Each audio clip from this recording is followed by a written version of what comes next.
Welcome back for chapter 4. We're going to complete the accounting cycle in this chapter. So by the end of this chapter, we'll have covered a big, broad overview of essentially 1 year's worth of accounting, certainly at a very high 50,000 foot level. Picking up with chapter 5, we'll go back into each of the things that we've already talked about and go into them in some greater detail. So if you're feeling a little overwhelmed at this point, if it's a whole bunch of new stuff that's kind of piling on you, just know that that is completely normal. As I said, when we pick up with chapter 5, we go back into stuff that we've already talked about and go into a little bit deeper. And so it helps it, I don't want to say it gets easy, but it gets a little easier. You have a frame of reference to start with. So where we left off last time was we had done the adjusted trial balance. That's where we left off in chapter 3, and that's where we're going to pick up here. So remember, it's December 31st. It's the last day of the year, and before we can go home and start our New Year's Eve festivities, we have to go through this and finish out the year. There's some things that we have to finish out. So the next step is we're going to take this adjusted trial balance, and we're going to use it to do our 3 financial statements. So you'll notice this is the same adjusted trial balance that we saw in at the end of chapter 3, except now we've kind of outlined it here. So we start off down at the bottom with the revenue and the expenses, and all of those accounts are going to be pulled out and used on the income statement. Then we're going to pull the dividends out. So working our way from bottom to top, we're going to pull the dividends out and use those on the statement of retained earnings. And then lastly, we're going to use all the rest of the accounts, the assets, the liabilities, and the equity accounts to do the balance sheet. So every account on the trial balance will be used once and only once. No account is ever used twice off of the adjusted trial balance, and every account has to be used. So we talked about the financial statements a little bit in chapter 1. We're going to go back into them in a little bit more detail here.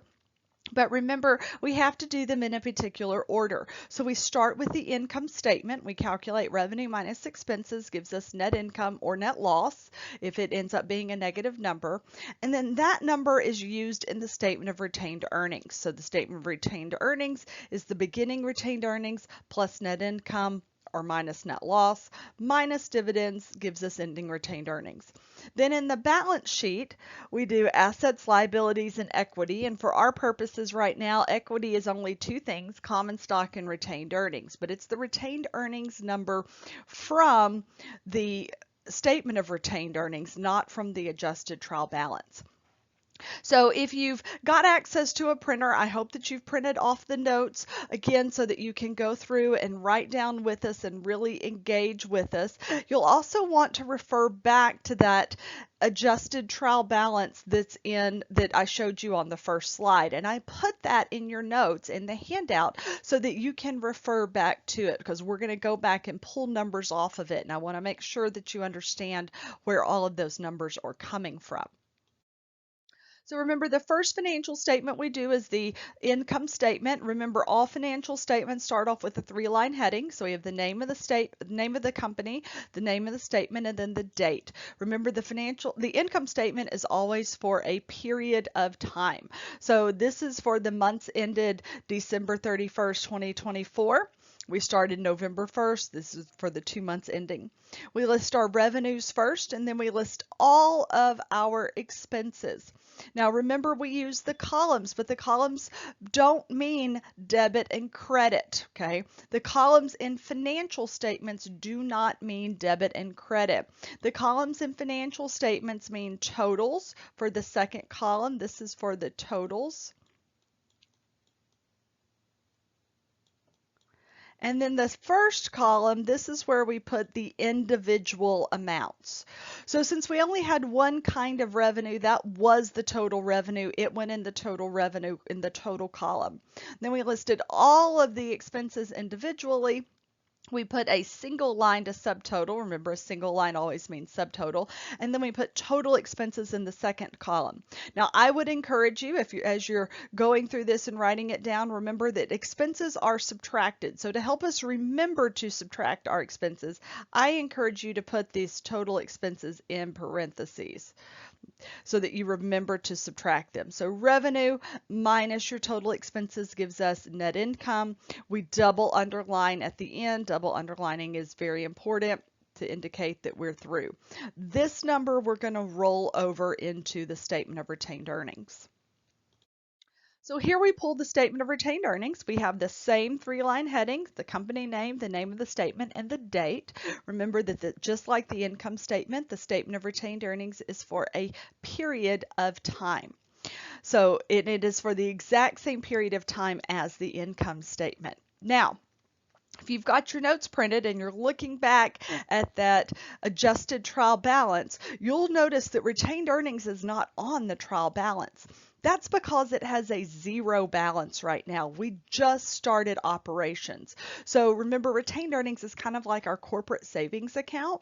We haven't put any money in savings yet, so it has a zero balance. So if it's not listed on the adjusted trial balance, then usually the problem's going to tell you it was the first month of operations or the first quarter or the first year, and you know that that is a zero.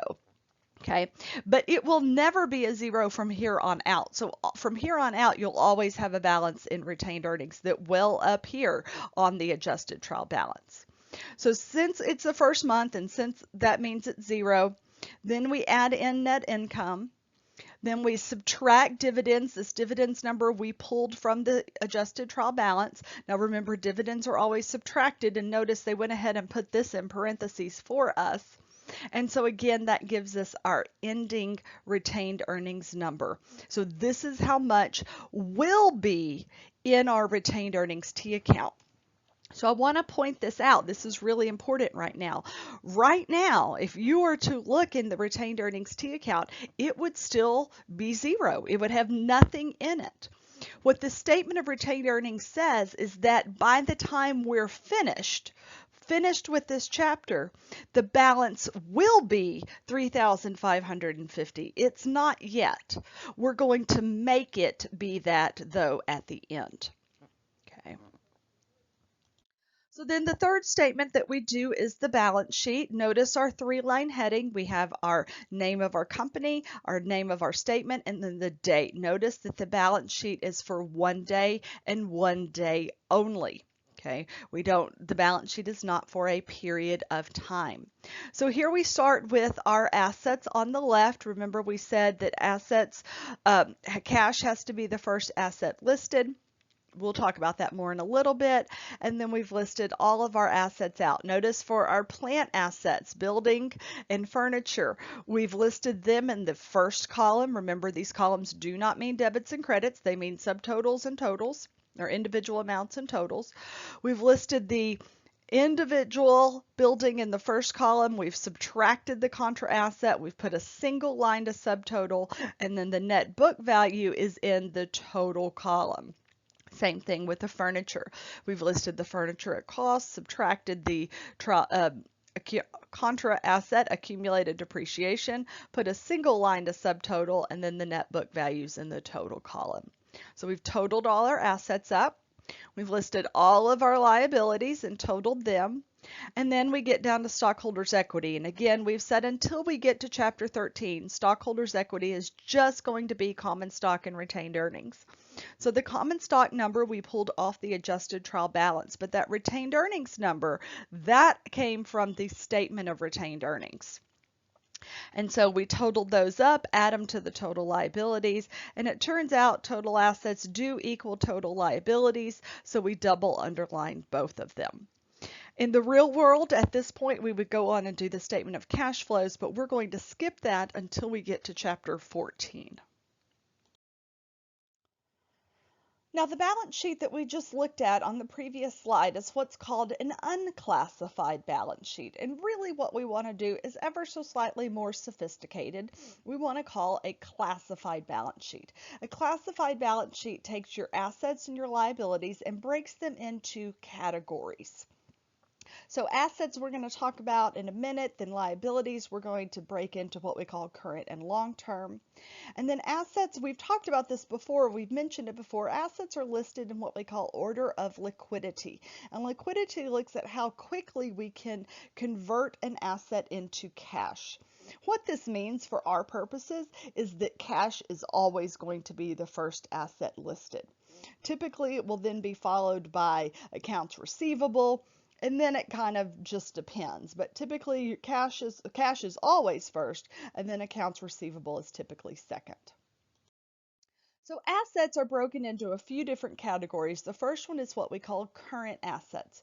Current assets are assets that we're going to use up, sell, or convert to cash within the next 12 months. So this includes things like cash, accounts receivable. Typically, you're not letting accounts receivables usually due in 30 days. Office supplies. We're probably not stockpiling office supplies for the next 5 years. Most prepaid expenses are current assets. Usually, you're not prepaying your insurance 3 years in advance, right? So anything like that that we're going to use up relatively quickly is called a current asset. Now, long-term assets are any assets that we're going to hold or use for more than a year. And those get broken into a few subcategories. The first one is what we call long-term investments.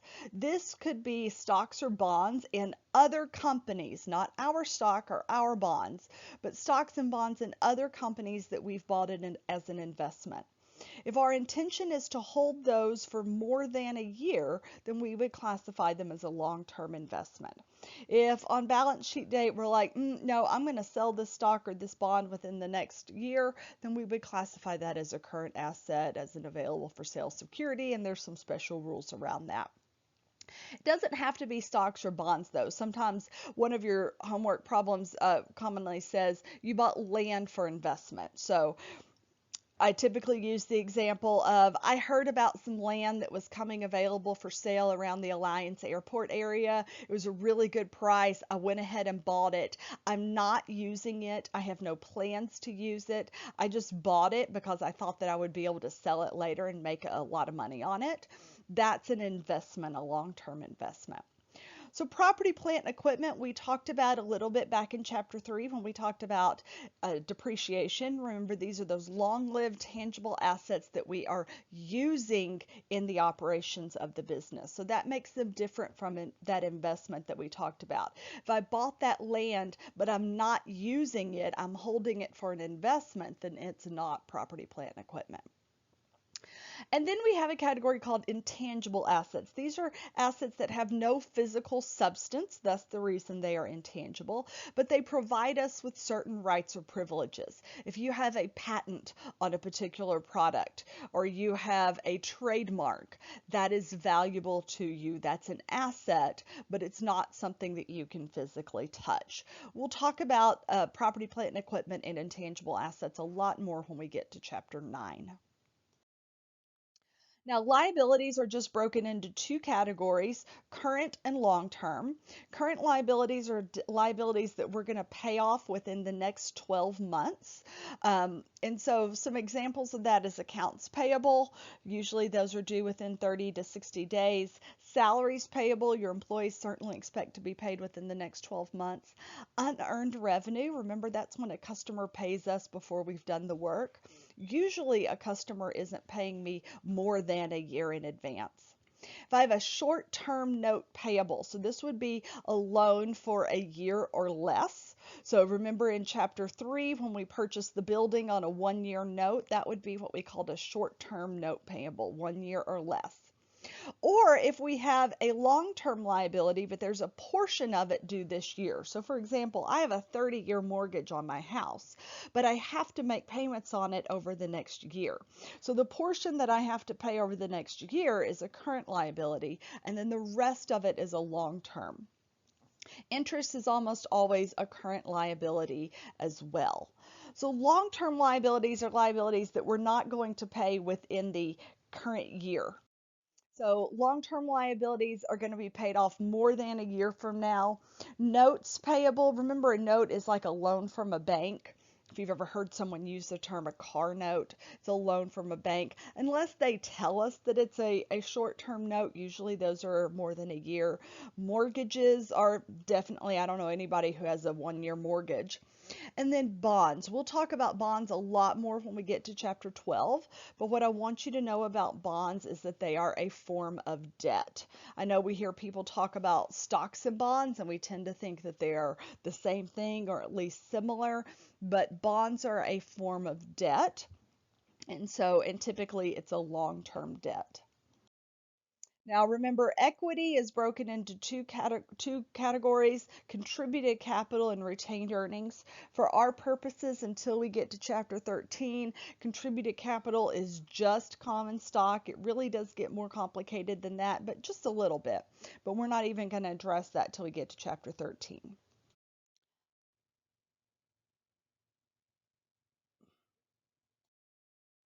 So now we've got our classified balance sheet. Notice that we didn't change, the totals are the same, the accounts are the same, we've just categorized things. We've got our current assets listed in order of liquidity with cash first, accounts receivable second. We've got our property, plant, and equipment listed. Again, the columns are just for organizational purposes. These are not for debits and credits. So in this example, they use 3 columns where the far right column is the total. The middle column is most of the individual amounts, and then we used a third column or first column on the far left to list even a few more. Again, these are just for organizational purposes. It helps us more clearly read and delineate. Notice the contra assets are subtracted. Remember, land does not get depreciated, so it will never have an accumulated depreciation account. We've got our liabilities listed, current and long-term, and then we've got our stockholders' equity, which until we get to chapter 13 is just common stock and retained earnings.